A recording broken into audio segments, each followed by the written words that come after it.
Teatar Kabaret Tuzla, 21. TKT Fest, Dani akademskog teatra 2023. Pozorišno-dokumentarnom izložbom Novi vjesnici TKT festivalskog kruga autora Srđana Vukadinovića i izvođenjem predstave Kabaret Kabarei zvanično je otvoren 21. TKT Fest. Tako da ovdje može se vidjeti kakav je bio to hod od kabaretske scene u starom prostoru do ove kamerne u novom prostoru i to je ono što je specifikum i programskih i profilacijskih i koncepcijskih djelovanja ovog festivala, a to je da ćemo buduće vidjeti kamerne predstave, male predstave od monodrame pa do najviše 3 glumca koje zapravo mnogo životnije pokažu i efektnije nešto što je jako bitno za čovjeka svakidašnjice, jer čovjek nekako iz tog mraka pozorišnog, iz tog mraka sale kada dolazi da gleda, on hoće odgovore na mnoga pitanja o koga je muče. Tako da u svakom slučaju on će to naći i kod Zijaka Sokolovića, i kod Zeničke predstave, kod mnogih drugih predstava koje će biti na ovom festivalu. Kultna predstava Zijaka Sokolovića Kabaret Kabarei ove godine proslavlja 30 godina trajanja na sceni.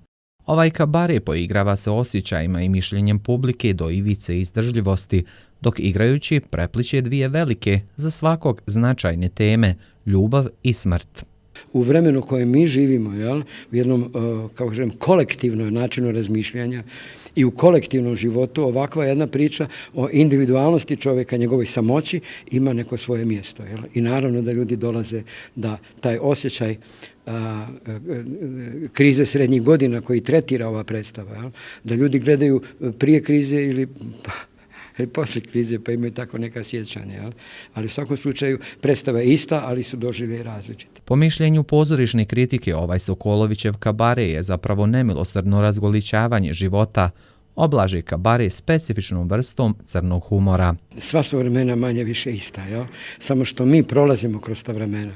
Mi danas mislimo da je ovaj rat strašna stvar, a on je normalan. To se događa našoj djeci i njihovoj djeci od djece, kao što se događalo i mojim roditeljima i njihovim, znači to je nešto što je, ako mogu reći, objektivna ljudske prirode i neko stanje koje samo se mi šokiramo kad ga doživljavamo. Tako i da i svaka umjetnost, pa i ova koja je posebna zato što je živa, da je jedan poseban element do razumijevanja.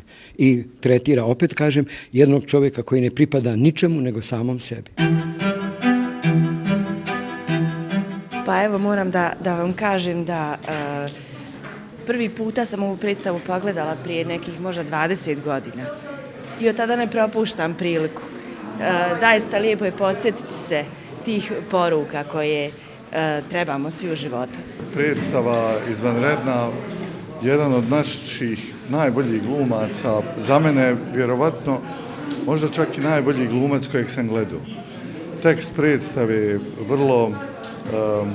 vrlo intrigantan, neki dijelovi izgledaju kao muški šovinizam, drugi dijelovi izgledaju kao duboka filozofija. I sve umiksano tako da kad god se ozbiljno zabrinete zbog nekih stvari, idu vrlo često psovke, na ono u biti na što je navikao naš svijet i što nas vrlo često nasmije.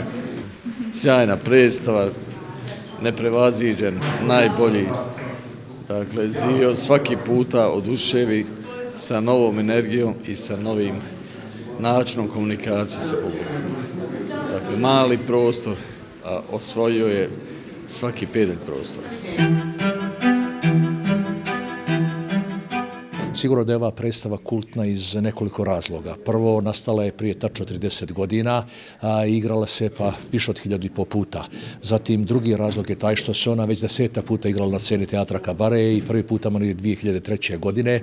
Treći razlog je što zapravo kultna je jer iako je nastala prije 30 godina, svi ovi momenti, svi ovi fenomeni koji se u njoj obrađuju su aktuelni, oni su svevremeni, oni su savremeni u jednom drugom, naravno u jednoj drugoj inscenaciji, u jednom drugom pogledu na život jer se situacija mijenjala, a to su neke najobičnije životne teme kojima se Zijak Sokolović kao bar glumišta, ne samo glumišta i ne samo autor, nego mnogo više od toga bavi. Znači tu nekakve najobičnije teme kojima se on bavi kao što je život, kao što je ishrana, uspjeh, neuspjeh, mediokritetstvo, starost i sve to što su svakodnevne teme i što pogađaju svakog čovjeka, zapravo ono obrađuje to i tretira na jedan specifični način.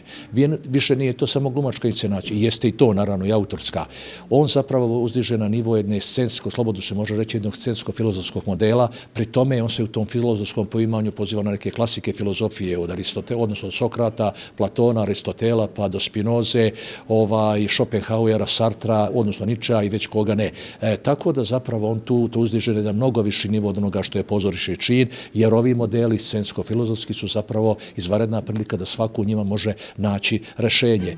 Drugog dana 21. TKT Festa na kamirnoj sceni Doma mladih Tuzla biće odigrana predstava Sveto iz kuće u produkciji Bosanskog narodnog pozorišta Zenica.